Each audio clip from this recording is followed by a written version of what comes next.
Hey, what is going on, Los Angeles? Welcome to the Ram Skinny here on the LAFB network. Even more so than usual, very happy all of you are here with us. What a week it has been here in the Southland for hundreds of thousands of people.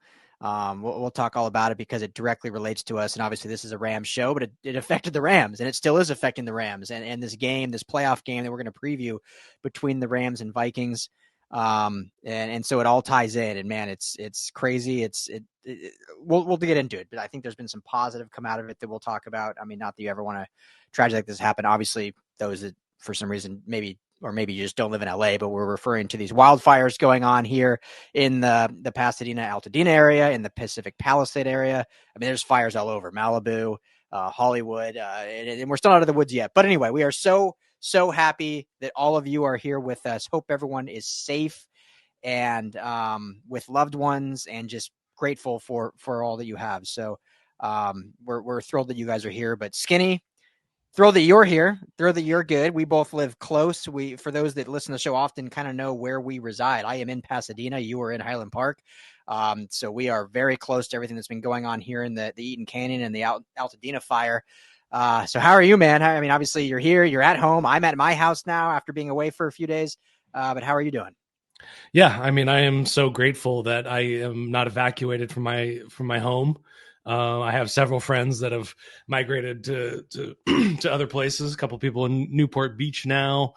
I lost power for a few hours, mostly overnight hours, from the wind, not even from the fire.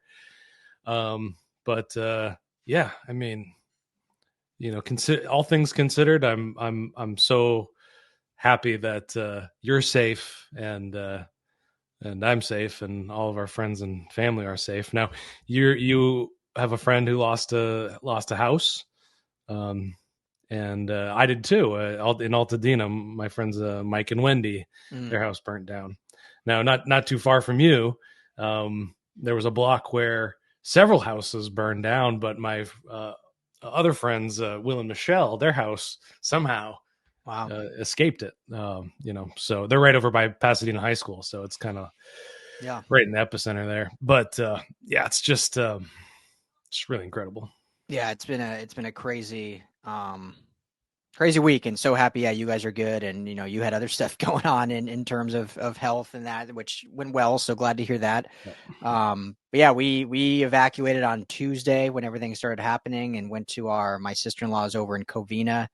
Not sure what we'd come home to, and our house we were basically, for those, well, not that anyone really knows exactly where I live, but we were in between both the Altadena fire and the Eaton fire. So there was like the two, and we were kind of in between them both, just south enough where we were okay. We evacuated Tuesday night and then came back. What is today? Friday. So we came back Thursday. Still very smoky. Luckily we had neighbors with some extra air purifiers. We were able to kind of blast in the house and get that going. But yeah, man, I'll share this actually. Our friends, and you mentioned your friends, our good friends. She was in our wedding. The wife. We hung out on New Year's Eve together. All me, myself, and my partner, and you and Monica, and those two all hung out just a few days ago, and they're the sweetest people. Yeah. So yeah, exactly. And this is their house was their house up in Altadena. I mean, this is like one of those images that's just like, I mean, you see the sun, it's so eerie. And we were, I mean, it's just one of those things that you talk to someone and it just happens like this. I'm sure everyone listening to the show knows someone probably that lost, whether it was in this Altadena area, Pasadena area, or in the Palisades area or somewhere. And, they didn't leave, Skinny. So we left on Tuesday at like 10 o'clock. We were like, you know what, let's just go. It's not worth it. You've been to our apartment, like our window, it's an old craftsman house. So the windows just like shake uncontrollably. So with these winds, it was like, we're not going to sleep anyway. Mia's freaking out. Like, let's just go pack up a bag and go. They stayed till 3:30. And at 3:30, we're like, all right, the smoke's getting intense. We need to get out of here. And by 8 o'clock, everything was gone. So, I mean, I'm thanking God that they just like got out of there. They could have been actually in a situation where they couldn't escape. So the fact that they got out is like a miracle, because I mean, that it happened so fast. And yeah, lost everything. one Yeah. day, one day you have a home, and they have a little 7-month-old baby, beautiful baby girl. Yeah.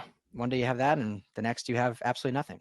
It's Well, crazy. just to give the listeners and watchers a sense, you're just a few miles from the evacuation. You were never ordered to evacuate or suggested even to evacuate. We were suggested. We were in the That's right. warning zone. It Right. was like tier 3 is like go, tier 2 is warnings. We were in tier 2, Yeah.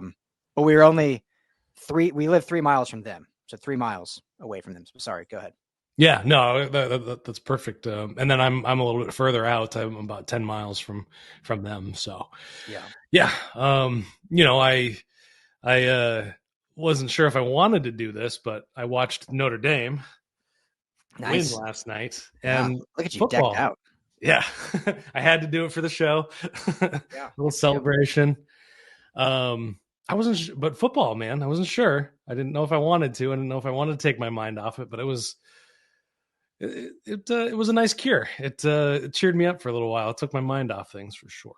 It's the true reason for sports. I mean, obviously competition and this and that, but as a fan, sports are about community and bringing communities together and escape from the real world. Those 3-4 hours on whatever day. I mean, right now as we're recording, we got another playoff game going on with Texas and Ohio State, and then obviously the NFL playoffs start tomorrow.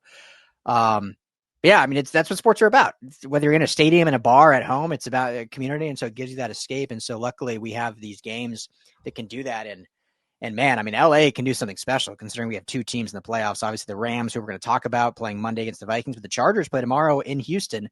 And I'm telling you, Skinny, like before the year, even obviously for our network, the LAFB network, like we want an all LA Super Bowl if that can happen. But for some reason now with this tragedy, I'm penciling that in. It's going to be Rams Chargers in the Super Bowl now. Like it's just fate that can happen, right? Yeah, absolutely. It's gotta.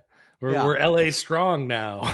LA strong, baby. And Angelinos are tough, and we could use that win. And last thing before we move on, I'll have some links below. So my friends, and obviously if your friends are doing things, Skinny, we'll add them as well. But they have a GoFundMe just to kind of help, replenish. I mean, they literally left with the shirts on their back, so they don't even have another pair of shoes, all the diapers for their baby. We've given a bunch of stuff, but I mean, babies need a lot of things. So I don't know, no one feel obligated, but I will include the GoFundMe link if anyone would be willing to. That certainly helps. Or I know people out there's tons of shelters. We were just at the corner where we live. Like they set up a donation area, and it's awesome to see. Like, I mean, the way that you never want tragedies to happen, but I think it shows the positives of mankind. A lot of times you see all the people donating and helping, and our good friend Brittany Betts and Deontay McReynolds crushing it. I mean, they're 16 hours a day right now, driving, donating eggs, diapers, anything you can think of, bras. Yeah. I mean, they've been going night and day all over and passing in at the Civic Center, anywhere. So Brittany and Deontay McReynolds, they're awesome. Many of you probably know her as Brittany Betts on Twitter. They've just been a rock star. So plenty of ways to help out. If you want to help just someone specifically, I will drop that link. Also, and this is not anything to benefit us, so I don't want anyone thinking we're trying to get a benefit out of a tragedy, but we made these collaboration shirts since LAFB is so close to LAFD, LA Fire Department, and so we kind of made this little logo with the two. I'll have the link to buy this also in the description. It's also up on our website. All proceeds we're going to donate to the LA and the Pasadena Fire Department. So, if you want to get something out of it too, not just donate, you can get a cool shirt, hopefully rep, and show off, and we'll donate all those proceeds to the LA and the Pasadena Fire Department. I think it looks kind of cool, and it's super hopefully cool. Can help out. I'm gonna grab one of those at full price. I'm gonna pay full price so we get all the employee discount. No, but yeah, shout out to the fire departments. I'm Yeah. a data guy. I like looking at all the data. I like looking at containment and the acreage and all of that stuff to see how things are progressing, positively or negatively. And things are going in a really good direction right now. They've really isolated, at least the Eaton fire, to the unpopulated areas. Yeah. Up north in the hills there, and then also similarly with the Palisades, not out of the woods at all on either of those. But man, what a job those guys are doing out there. I can't even imagine the tirelessness. I was coming home late from something I had to take care of yesterday, and I drove past one, and there was just an exhausted couple of firefighters in their fire truck driving next to me, and I gave him a thumbs up out the window. I mean, I couldn't do anything else really, but man, you got to give it up for those guys. I mean, it's, you hear this in all sorts of different natural disasters, and man, I have a whole different appreciation when it's at the back door. Yeah. Yeah, exactly. All the firefighters, all the first responders, all the police officers, nothing but love, the true heroes out there, all those people, men and women that are, running in when everyone's running out and saving as much as they can and in this tough time. And like you said, we're still out of the woods. There's now talk that it might get windy again tomorrow. Let's pray it doesn't. But for the time being, they've been, at least in our area, they've definitely been able to push them up. I mean, just yesterday, our air quality was like 277. For those that don't know, like 100 and below is considered healthy. Like 277 is like brutal. As of now, it's like 109, I think. So it's been in just 24 hours, an amazing effort. Obviously gotten some luck with the wind today. So hopefully that continues. But yeah, huge shout out. So if anyone's interested in this shirt, all proceeds will go to the LA and Pasadena fire department. So certainly would love to be able to help out and donate there. So, but with that, I mean, these fires have caused a ripple effect with the game we're going to talk about. Rams Vikings was supposed to be at SoFi on Monday.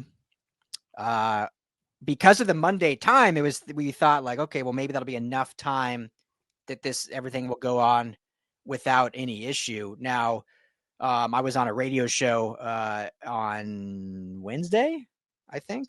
One of these days, it was an Oregon radio show, and they were asking about it, and I was telling them, like, where SoFi is not at risk of the fires, like, unless something catastrophic happens. Like, there's no risk of the fires, but it's the air quality is the real issue, because obviously you're not going to put these players and coaches, but also just 80,000 fans when it's unbreathable air quality.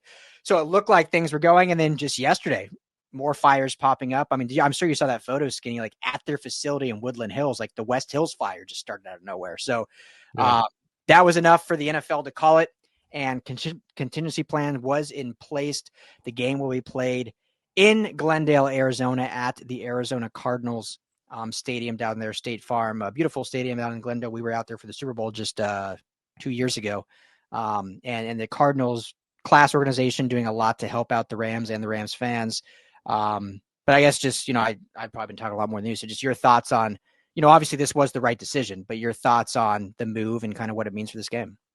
Yeah, Kevin Demoff, I wanted to add his thoughts that I saw on Twitter, which was not only air quality issues for the fans and the players, but also anytime there's a public sporting event, first responders have to be there legally to make sure, crowd control, security, in case anything, any emergency things happen. They didn't want to divert any of those resources anywhere else other than the fire. Yeah. So really responsible. Obviously, they're going to make the right decision, class organization that they are. Yeah. And then, 35,000 tickets sold to Rams fans so far. It's State Farm Stadium in Glendale. Sending buses out there. Kelly Stafford's hiring buses. They're going to load people up, and a bunch of people are going to go out there. And I've never made that drive, but that's right. A lot of fun. I forgot you flew for the Super Bowl when we were there. Yeah, that also involves Brittany McReynolds, who is famously late constantly. Yeah, you were supposed to drive. That's right. We were supposed to ride together, and she was, I don't know, several hours late to pick me up, and I was like, I'm buying a plane ticket. You ended up flying and arrived because me, my wife and daughter drove, and I remember you text me like, I'm not waiting anymore, I'm getting a plane ticket, and you arrived. We were already at the Airbnb. It's only like a 45-hour flight. Yeah. So you arrived, Uber to the Airbnb, and they still hadn't left LA. I remember they were just leaving. Like, yeah, we're leaving now. They didn't get till what, like 4 a.m. Yeah, I'm too old for that. Yeah. To quote Danny Glover. So, yeah, I mean, it'll be interesting to see who has like a de facto home field advantage, kind of in this world of Yeah. moving things to Arizona. It's really strange, they're gonna paint the field the Rams colors. Lots of Minnesotans are in Arizona just for the winter time Yeah. because they don't want to be in Minnesota in the Snowbirds. wintertime. Yeah. Snowbirds, exactly. My grandparents used to do that and lived in Mesa, spent a lot of good time down Uh-huh. there. So yeah, it's a road trip. I'm really curious about the atmosphere, what it's going to feel like. I think Rams fans are really going to this is going to resonate. This is going to mean something more and deeper because of the fires, because of the trip, because of everything that's behind it. That's going to give them a lot of motivation to really back those guys. And I'm curious. It'll be interesting to see. Yeah. I think I saw somewhere, I can't remember the year, but I saw a stat that this is only the second NFL playoff game ever. It may have even been an NFL game. I can't remember if it was a playoff game or just NFL game period that ever had to be moved locations. I need to find that and fact check it. But I saw that. There Go was ahead. something, I think, somewhere something in the Bay Area. Oh, it was during COVID that the 49ers had to play in Glendale as well, in Arizona, for a couple of weeks. But that's regular season. I don't know if that was playoffs. Okay, so it must have been only playoff game, yeah, because it was like 2 games, and one was like 1935 was the other one or something. Maybe not that long, but it was a long ass time ago. So maybe it was playoff game. Because the NFL, whatever, people can criticize what they want. I think they're a pretty well run business, but they're like of all the sports leagues, they're like the show goes on. Like no matter what's going on in the world, the show goes on. Whether you agree with that or disagree with that, that's how it goes. And so I think this was a big move for them to make this decision, and it was the right decision. It sucks for LA. It would have been great to be able to have this game here for healing for the city, but it's still LA's team playing. Arizona's only 5 hours away. I also heard because there was talk maybe Vegas, or I thought maybe Vegas would be the spot. Obviously, that's the new hotbed for sports, and apparently there's like an exhibition game with Lionel Messi a few days later or something. So all the hotels are already pretty. But I don't know. That was one thing. I think actually Kevin Demoff said that or tweeted that out. So, yeah. So game Monday night, same time, 5:00, 5 p.m. Pacific time on Monday. Rams Vikings in Phoenix. If obviously this game is only happening there because of the circumstances. But if the circumstances were not the case for just us particular, I would love to charter an LAFB bus and road trip out there with a bunch of the Ramley. That'd be so much fun. It's only a 5-hour drive, so it's really not bad. But obviously a lot of things going on here on the home front. It's only 5 hours to Phoenix from here. Yeah, five or six, depending who's driving. Okay. Yeah, and depending when you leave, like you're taking the 10 the whole way. So if you're cutting through LA, right, it can add to it. But if you leave it at the right time, like, yeah, it's only about five. It's only a little bit longer than going to, obviously different, but it's only a little longer than Vegas. Yeah, I guess so. That's crazy. Yeah. I guess Nevada does that thing. It tapers down, and Vegas is right in the crook there. Yeah. Yeah, exactly. So yeah, I mean, we'll see how it goes. But obviously, there were players and coaches that had to evacuate. I think it was all the reporters that were at practice yesterday on Thursday saying, like, basically when practice wrapped, they did no player availability because everyone was just like sprinting off to go take care of their families as people were having to evacuate. People were on the phone figuring out next steps. So, it was, yeah, this happens all the time, Skinny, where not all the time, but where we see these natural disasters happen during a sports season, in particular the NFL, just because that's who we cover most closely. Obviously, we know about hurricanes down in the Florida and the New Orleans area, and those teams having to divert New Orleans all the time. Seems like they're getting games moved or practices moved and having to go play in Baton Rouge or practice there. And obviously that's happened since Katrina, still because of hurricanes. Houston Texans, most recently with their big hurricane they had just a few years ago, Hurricane Howard, I want to say it was.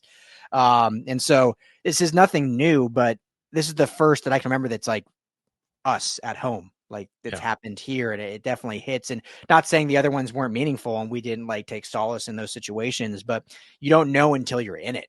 And like the fact that we were in it, like I evacuated, like I had to leave, didn't know if I was coming back to a home, and you know, it puts things into perspective. And I think this game though can have so much impact for people that lost a lot. And luckily, thank God, not a lot of human life has been lost. I believe I saw last, 10 casualties, which is 10 too many. But at least it's not like a crazy number. Obviously most of this has to do with, home and possession loss, but I think this game can be really meaningful. And I hope the Rams, which I think they will, you get this added motivation, and it's something to play for. Not that they, these are professionals, they have a lot to play for anyway, but when you have the backing of your city and you know that you're kind of that belief system for your city to rebound. Like, I mean, think about it.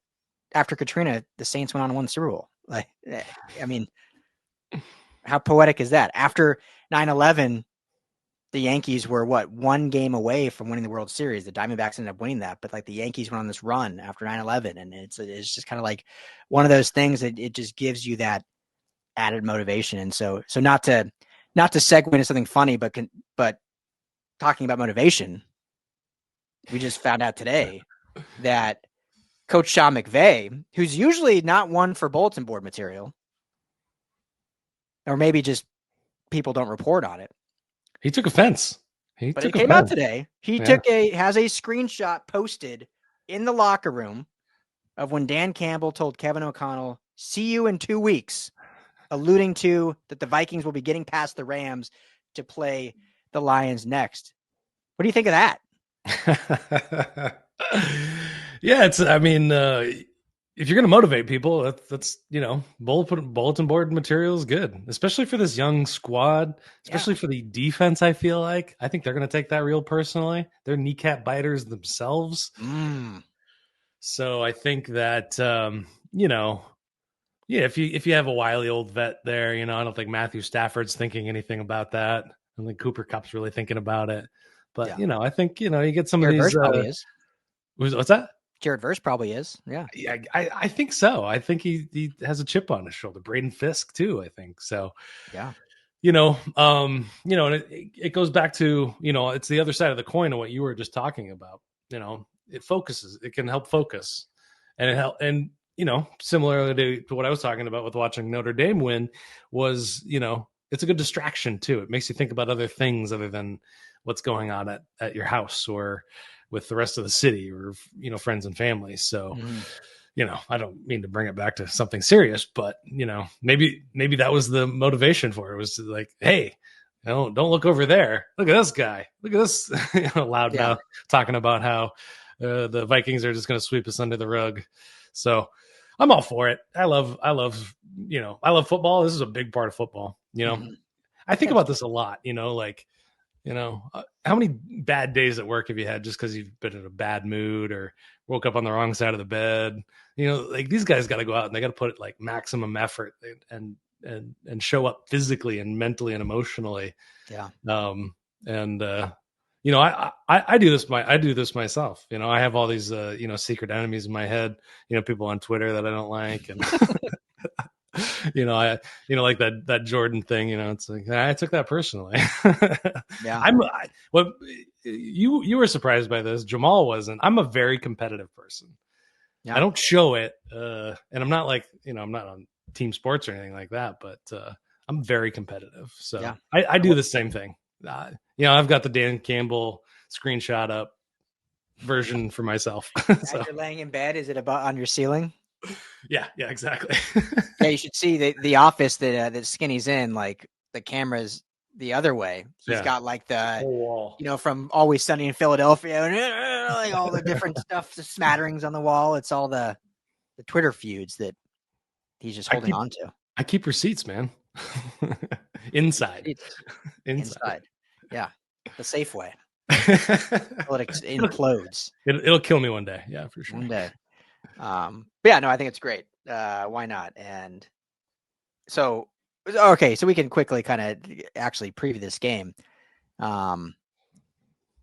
matchup, obviously, this Rams team. I mean, dominated this team the first time. And I thought it was, you wrote an article on this, but it came out just this week that defensive coordinator Brian Flores said they were basically surprised by Puka Nacua playing, like hadn't prepped for him playing at all, weren't expecting him to play, and him playing was kind of the catalyst for the Rams' offensive domination. Now, whether that's true or not, I think it's certainly true. They were surprised, but whether they're just were that inept that adding one player like threw off their game plan that much, I mean, that's more on them than the Rams surprising them. But there won't be any surprises this game.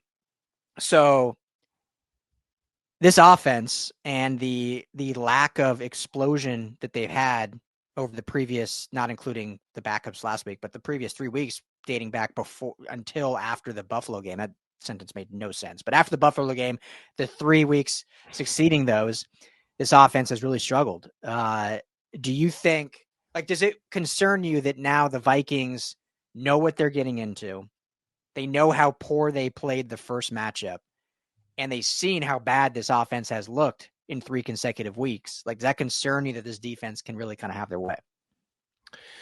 Well, a lot of things went right for the Rams in that first game, particularly on offense. Now, what Brian Flores and this Minnesota Vikings defense is really known for is their blitzing. They blitz at the highest rate in the NFL by a good margin, somewhere around 38%. And in that game, they blitzed to 35%. So still right in that range, but they didn't get home that much. It was like 12% that they were able to get pressure on Stafford. Now, this is a game that Justin Dietich, I think, was playing left guard. This was before we knew that Bo Limmer was actually a good player. He was starting.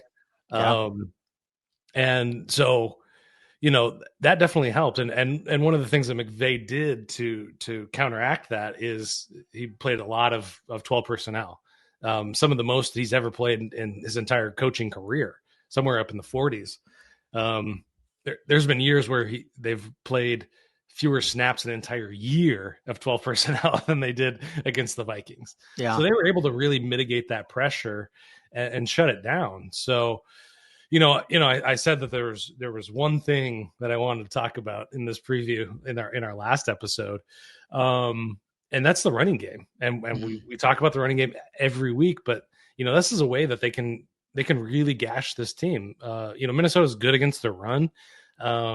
But this is where it starts and ends for the Rams offense. They have to be able to move the ball on the ground to open up things in the passing lanes, because if Stafford has to hold on to the ball for very long, the pressure is going to get there. And that's what they really mitigated last time. So I think, I don't think they're going to be able to do the same thing against the pressure. This is this was week 8. This is eons ago, in my head. So I think that, Tyler Higbee is going to be big in this game as well. In terms of being able to get the ball out quickly. This was a big Kyren Williams game in terms of passing game. He had a good day on the ground as well.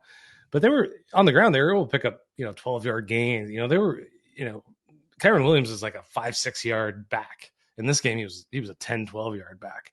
Yeah. They also they didn't have Blake Cashman, their inside linebacker, last time. He's going to be playing in this game. So, I think it's really going to come down to, can they move the ball on the ground, and can they get the ball out fast enough so that, Van Ginkel isn't in Stafford's grill constantly. Your guy. That's your guy. Yeah. Van Ginkel. He would have looked great in horns, man. Would have looked great in horns. Yeah, absolutely. So, I mean, I won't reiterate or repeat what you said. The run game obviously is important. Everyone that listens to this knows I say that all the time. Run the damn ball. I just need to wear that shirt every time, because we know how great Kyren Williams is. But so I'll talk about something different. And Matthew Stafford, I'm curious what iteration, what version of Stafford we will get. Obviously, we believe he's still a great quarterback. He has, I mean, I don't care how mad people get in the comments. He has struggled this season at times, not the whole season, but there has been times this season when he has struggled. There has been not just times, but for most of the season where he basically has locked in on Cooper Kupp.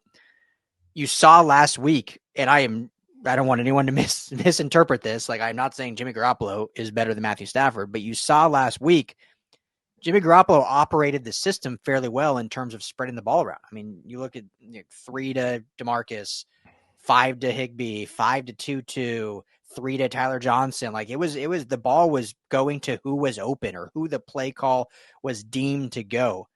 And for how great as Stafford is, and I've said it many times, but I'll say it again, over his career, he has keyed in on one receiver. We saw it with Cooper Kupp. Now we're seeing it with Puka Nacua. We saw it with Calvin Johnson back in Detroit. And so I'm curious if the Vikings are able to neutralize that. Now, obviously, if you can't stop it, who cares? Like, who cares if he's keen on Puka Nacua? If they're dicing up and he goes for 150 yards and 2 touchdowns, like, who cares? Like, I'm not saying, but if the Vikings are able to neutralize it, is he able to spread it around to other pieces? But also, I think why we haven't seen the explosive offense that we saw that last Super Bowl year with Stafford when they, if you remember, like he was, Puka Nacua obviously had his unreal season, but they were having those explosive plays, depending what you want to define it. Like a lot of people will say a 10-yard play is an explosive play, but I'm talking like the 30, 40, 50-yard bombs they were getting in that season. And we haven't seen that like very often at all this year, specifically at the back end of the season. So a lot of that is because when you're only going to one guy, and that guy's that's not his repertoire necessarily, as great as Puka Nacua is. But if you're spreading it around, the defense is never going to know where the ball is going. So eventually they can break one or get one of those deep shots because the defense is not expecting it. So that's why the run game is so important. And that's why I think if Stafford can really spread the ball around to keep the Vikings honest around, then this offense can have a banner day. And but those are kind of the big things I'm looking for. Let's turn to the defense, unless you had a comment on that. Real quickly on that. So this was one of their biggest yak games of the year so far. The last time these two teams went at it, and it makes sense. If the pressure's coming, you're getting the ball out fast. Those receivers, the only way you're gonna make anything happen is yak. And I'm going to take this opportunity to talk about Cooper Kupp again. He has the fewest yards of yak of his career. Now he's missed some games, but the previous fewest one was in the second season of his career in 2018, where he played half the season. He had more yak in that season than he does in this season. Yeah. Now something's going on there. Yeah. I don't want to talk about his downfall. I love that guy. Love watching him play. I like everything about him. But I will take the opportunity to talk about Jordan Whittington. So Cooper Kupp this year has 266 yards of yak. Jordan Whittington has 206 yards. Wow. So let's look at targets and catches. Hang on. 67 catches for Cooper Kupp. For Jordan Whittington, 22. Cool. So and only 60 less yards of yak. Yeah. For 40 some odd, receptions. Now, talking about another receiver, Demarcus Robinson is not a yak guy. No. He's got a few. Let's see, what is he at for this year with yak? 76 yards. Yeah. On 31 receptions. So I would love, that's one of my preseason predictions that Jordan Whittington was going to elevate into that third receiver spot. I think this is the game to roll that out. He had a great game last week. Anytime he's been in there, he's had pretty good games, some really great games and some good games all mixed in there. So I think, whether that's taking Cooper Kupp out sometimes, taking Robinson out sometimes, and getting him some more touches and some more targets, I think that'll be huge for this game to keep moving the ball. Yeah, absolutely. I mean, let me real quick ask you your thoughts.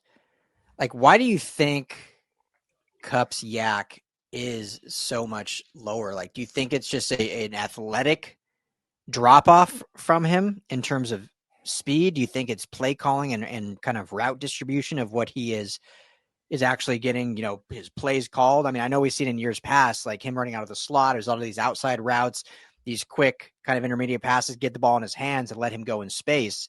Do you think we're seeing a lot more of him kind of like sideline routes where basically he catches it and he's out of bounds right away?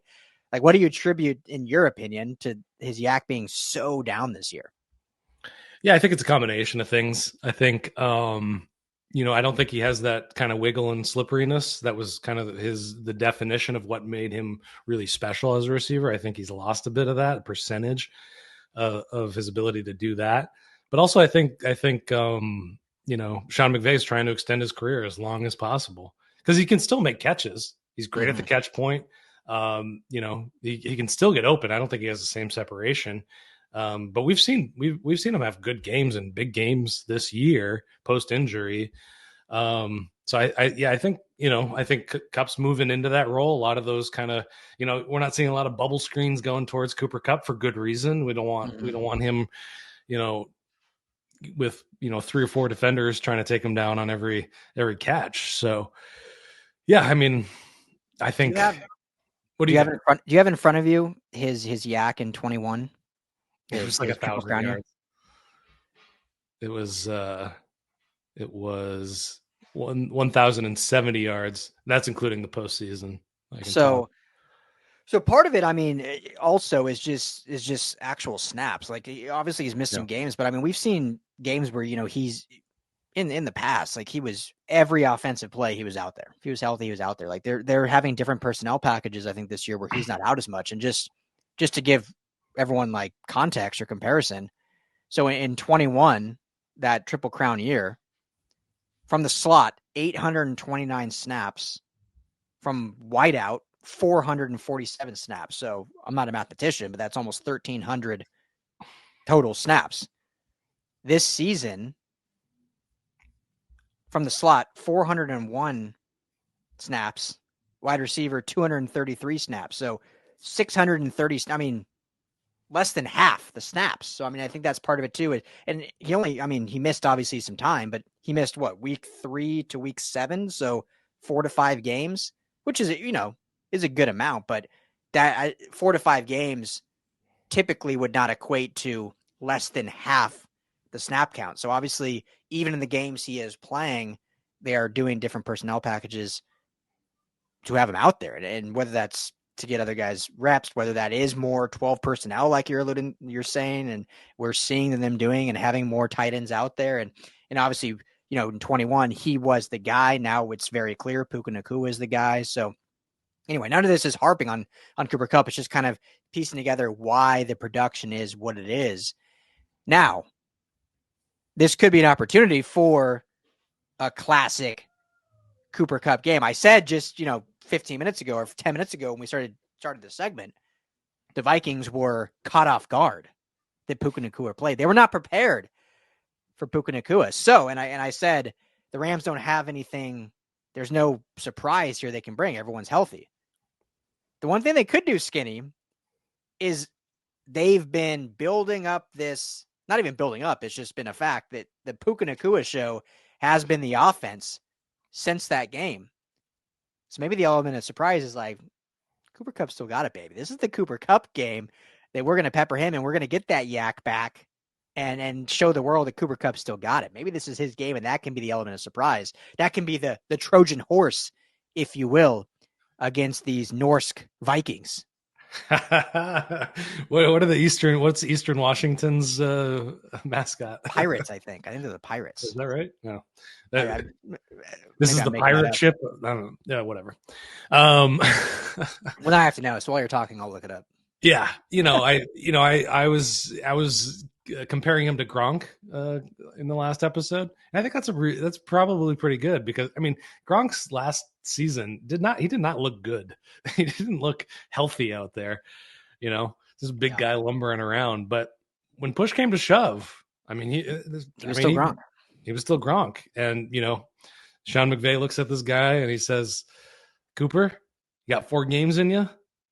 We're putting you to work, and we're going to roll out the old game plan." Yeah, and you can coach for us next year. Like leave it all out there, and we'll make you coach next year if that's all you got. Which I'm not saying that he's got more than that, but Eastern Washington is the Eagles, and the mascot is Swoop. I was thinking Eastern Carolina. They're the Pirates. Oh. Yeah, the Eagles. Which that was my mascot in high school, the Eagles. So mine was a Bearcat. I don't even really know what a Bearcat is. I mean, I still don't know. Cincinnati is the Bearcats. I think it's like a bobcat. I don't know, but I don't think there's any bobcats in Kearney, Nebraska. I know. Well, it reminds me like when I was like my first ever time playing soccer. I was like 4 years old, and the coaches let us pick. I don't know how I remember this, but I'll always remember it because of the name. The coaches let us pick our team name, and we couldn't decide. I mean, this is a bunch of 4-year-olds. Half of us wanted King Cobras, half of us wanted the Bears. So we were just the King Cobra Bears was our mascot. And so I feel like that's what a Bearcat is. Just like like scientists couldn't decide. Whereas like, is this like of bear ordinance or is this of like the cat feline regime? Like, let's just call it a Bearcat. Leave it at that. Yeah, it's like the man bear pig from South Park. yeah, yeah, yeah. Because I'm like, why? Like bears and cats are very different. Like, why have a Bearcat? Yeah, We have well, bobcats. Like, just call it a bobcat. Like, there are bobcats. my alma mater, the University of Nebraska at Kearney, is the Lopers, and that is a shortened version of the Antelopes. Okay, not just like eloping, like wedding vows. Yeah, not bounding in the field. Lopers. Anyway, Lopers. Okay, yeah, yeah. We were. I went to Long Beach State. Our mascot has changed. Apparently, Prospector Pete was offensive, so now we're the Sharks. Oh. We were the 49ers for years, and Prospector Pete was our mascot, and apparently, and the baseball team is just that they're the Dirtbags. So the Dirtbags is just the baseball team. Oh, yeah. That's not offensive. Obviously, it's actually alluding to like it was an all dirt field, and the bags they run around. But I love it. Obviously, you can make the Dirtbag. It's such a I think that's the best mascot name in all of college sports. The Dirtbags, like it's fantastic, and the fact that it's just the baseball team.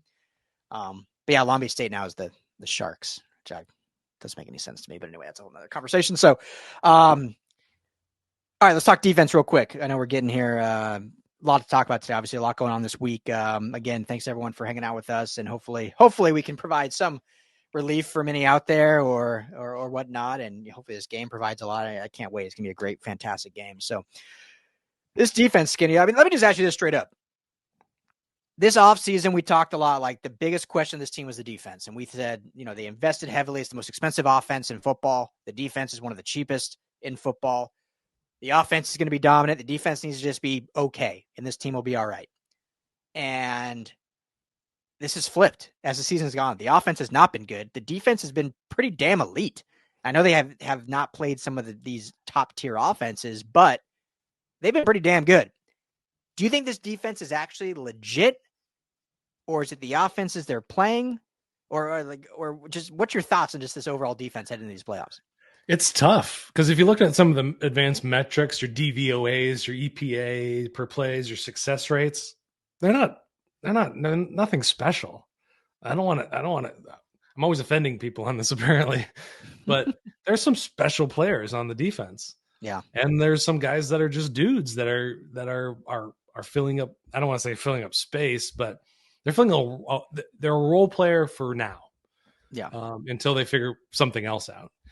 And even the dudes, and I'm talking about the defensive line, this is where this game is won and lost. This is going to be very much a trenches game. I talked about the pressure on Stafford, pressure on Darnold. That's how you turn him into a pumpkin. 22 pressures from the Detroit Lions last week. That's the most by far all year long. And we saw what the Vikings offense turned into under that kind of pressure. Now, the one thing that I wanted to talk about was the Vikings don't really run the ball that well. They're probably one of the worst running teams in the playoffs. So the Rams need to take advantage of that. The Rams defense needs to be able to stop the run and get lots of pressure on Sam Darnold. So there's Jared Verse. He's great. Braden Fisk and Kobe Turner are doing great things on the defensive line. So I like that aspect of it. But then you look at the other side of things. TJ Hawkinson, he's going to be back. He didn't play in the last game either. Yeah. That means you're looking at Omar Spates in coverage. You're looking at Christian Roseboom in coverage on them. You're looking at Jared Verse in coverage, which he's not terrible, all things considered, but you want Jared Verse rushing the passer, not out in coverage. So, and it's Justin Jefferson and Jordan Addison and Jalen Naylor, Yeah. and you know, we'll see. We'll see exactly how Akello Witherspoon is holding up out there. You Yeah. know, I think he's done an admirable job. I think he's. I think he's. I don't think I can't say he's not fully healthy, but like he's, he was having trouble last year, even keeping up with people. So, I love Darius Williams, but he's not as big as Justin Jefferson, Yeah. So obviously, they need to contain that run, just stifled completely. Aaron Jones is a good back. He's good. He's a good back in the receiving game as well. But they're just not good in that aspect. So I think that's a huge key to this game is, that leaves only a few things you need to do. They're going to get some pressure on Darnold. They're probably going to be pretty good against the run. They weren't able to shut down Justin Jefferson last game. They were able to shut down Jordan Addison pretty well last game. But you add in that TJ Hawkinson element, and that's just another quality pair of hands out there that can pick up first downs and keep those chains moving and keep drives alive. So, that's where I'm at with the defense. What do you say? Do you have in front of you, and if you don't, maybe you can find it while I'm talking, but the Rams, this season, their pressure rate and their blitz rate, because I know you were talking about blitz rate earlier with the Vikings. I don't know if that was just off your head, and if you can't find it, I know I put you on the spot, but because I agree with you. I think as much as the Rams try, like, you just don't have the resources in the back end to completely shut down all of the talent the Vikings can throw at you. Whether it's Aaron Jones out of the backfield in the past game, you just mentioned all of them. TJ Hawkinson, JJ, who's Jefferson might be the best receiver in football. Him and Jamar Chase and Puka Nacua, but and then obviously Jordan Addison as well. You just can't do it. So to me, this game comes down to pressure on Sam Darnold. And you mentioned it last week, how the Lions completely, they were the famous Sam Darnold quote back when he was with the Jets is, I'm seeing ghosts. They're making him see ghosts out there. And that's what the Rams got to do. Jared Verse, Braden Fisk, and company have to make him see ghosts. And obviously, if you can get pressure with 4, I mean, that's every defensive coordinator's dream, right? You don't got to send any extra. You can keep 8 or 7 back in coverage, and you can rush with 4. I mean, then this Rams will win this game handedly if they can do that. Similar to how the Lions did. I mean, the Lions dominated the Vikings on that last game of the season because of that very reason. But if you try to go tit for tat on the back end and you can't get pressure with 4 and you don't want to blitz and you're having linebackers try to cover TJ Hawkinson, then this is going to be a tough day at the office for the Rams. So to me, this comes down to what kind of pressure they can get on Darnold, which I think they can. I mean, Jared Verse is one of the, not just among rookies, among all players, one of the pressure leaders in the NFL. Braden Fisk from the interior is looking like Aaron Donald. Like, I know that's like blasphemy to say, but he is like playing like Aaron Donald in a way in terms of pressure rate. It's unbelievable. Kobe Turner, who should have been the defensive rookie of the year last year, is like the 3rd best player on the defensive line, and he's having a fantastic season. And then, oh, by the way, Byron Young has been fantastic as well. So the front 4 has been fantastic. So what kind of pressure they can bring, and if they can't get through this Vikings good offensive line, what kind of blitz packages does Chris Shula draw? Because that is the game to me, is the pressure on Sam Darnold. Did you find that or no? Yeah. So they are currently, and this has dropped off significantly since just a few weeks ago. The Rams get pressure on 21.4% of dropbacks.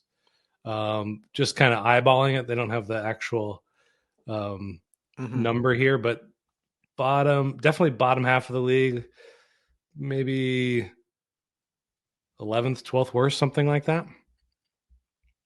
And that's pressure on every drop back?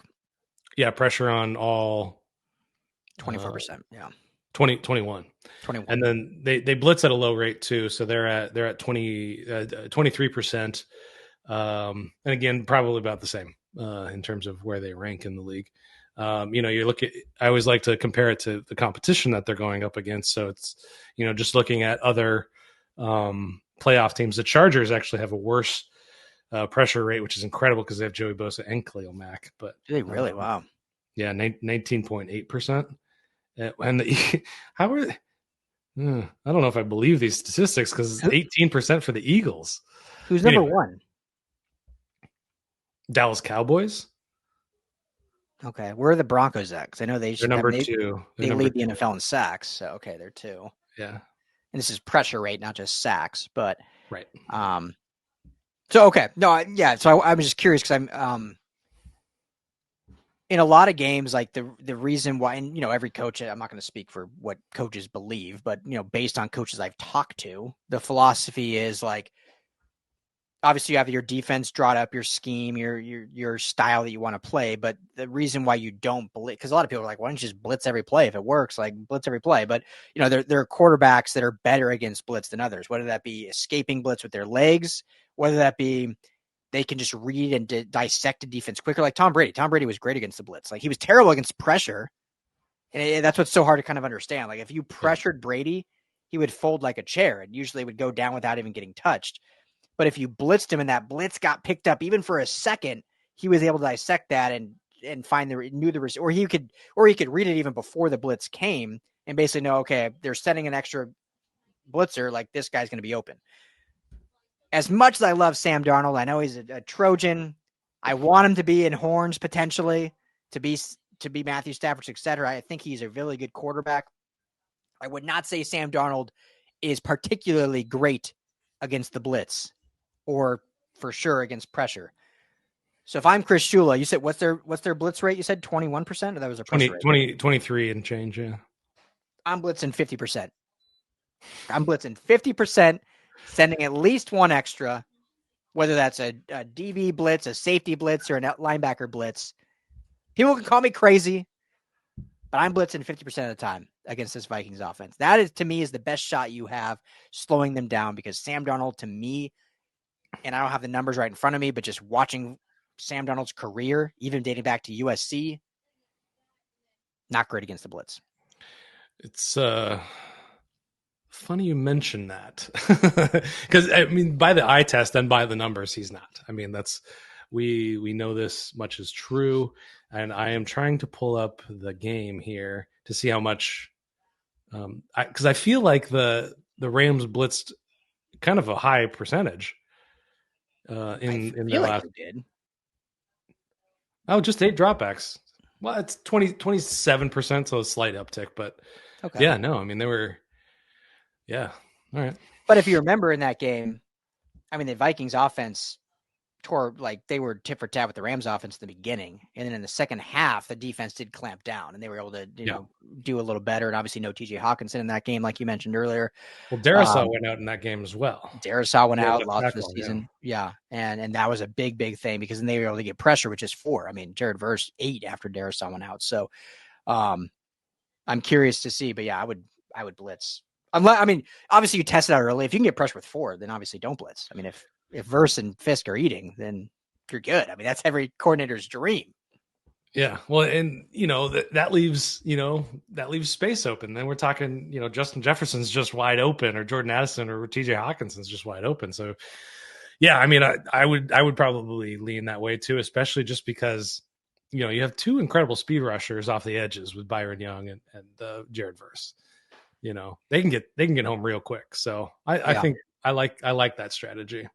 And, well, and I'll say this, like, I don't think Justin Jefferson or Jordan Addison are particularly good yak guys, yards after the catch guys. They're more kind of like I'm getting open, get me the ball down the field, stretch me vertically, and I'll make them pay that way rather than the kind of eat your meat down at the line of scrimmage. Yeah. So 100%. Yeah. Yeah. Could work out. That could work. Yeah. Aaron Jones is like their yak guy, I guess, just in the screen game. So, all right. Well, unless you have anything else to add, let's score predictions. What are you taking on this one? Rams move on? I'm taking the Rams. I think, we talked about all the emotion behind this. I think, you've mentioned McVay's kind of being able to handle Kevin O'Connell. I like their chances against this running game. They're not going to be able to really gash them in that. So I don't think it's going to be 10 points. Remember there was that face mask in the end zone that picked up 2 extra points. The line is 1. These Vikings are favored by 1. I wonder what the line Did it is. move again, huh? I wonder. Yeah, that was the last I saw, but I don't know if since they've moved locations, if that's changed at all. Let me check right now while you're talking. Thanks to our friends at betonline.ag. Forgot to mention that earlier. Betonline.ag, where the game starts. Tell them the guys the LAFB network sent you. I apologize, Skinny. I know I cut you off, but the line right now is 2.5. Vikings are 2.5-point favorites. Oh, interesting. Okay. Yeah, I think the Rams still take this one. I think it's going to be super close. I think it's going to come right down to it. I think it's going to be 23-21. Love it. Okay. Yeah, I like the Rams too. I mean, everything we said earlier. This is for LA. This is for the city of LA, and then I think the Rams show up in a big way. I mean, I probably would have liked them anyway, especially based on that last Vikings-Lions game, kind of exposed a little bit. I know they're a 14-win team. They're a great team, but I think this Rams team, is playing really good down the stretch, and then obviously with everything going on in LA, I just think they show up in a big way. I'll go a little bigger than that. I think they went a little bigger than that. I'll go 30-17. Ooh, wow. 13-point win. Yeah. Nice. I would love to see that. I ride that emotion. There is a world that I see this like going a lot like the Bills game actually. So I think it could be a higher scoring affair than I originally intended. And another thing I want to point out, because I've ragged on him for several weeks now, Matthew Stafford has plenty of playoff experience. Sam Darnold, not a lot. So yeah, you got to like that too. Great also, point. McVay, Kevin O'Connell playoff experience. That's an edge right there. Yeah, great point. Very great point. So, totally agree. I mean, I can't wait. It's going to be such a great game. It's going to be, I think, obviously unfortunate that this is not happening in LA, but it's the right decision. But still will mean a lot for this city with everything going on. And, I think the Rams come out on top. So any final thoughts, Skinny, as we wrap this up? Thank you for letting us, kind of talk about what's been going on around here. I know we get a little bit of crap for not getting into the game soon enough, talking too much personal life, too much weather, whatever, talking about how old we are.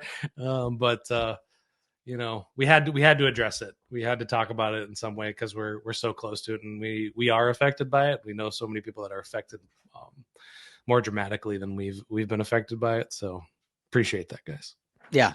Thank you. Absolutely. And thank you all for being here with us. Like we said, it's obviously we're thankful every single show, everyone that watches and supports, but this one even more so because of everything that everyone's going through, including us here. So, as I mentioned earlier, we'll have links in the description. My friends GoFundMe, if anyone wants to help that. We have our shirt that we made that all the proceeds will go to the LA Fire and the Pasadena Fire Departments if you want help with that. But for you listening or watching, if you or anyone needs extra help, please, we would love if you would, comment. You can shoot us a DM at Ryan Dyer at LAFB, at RL Anderson LAFB, the main account LAFB Network.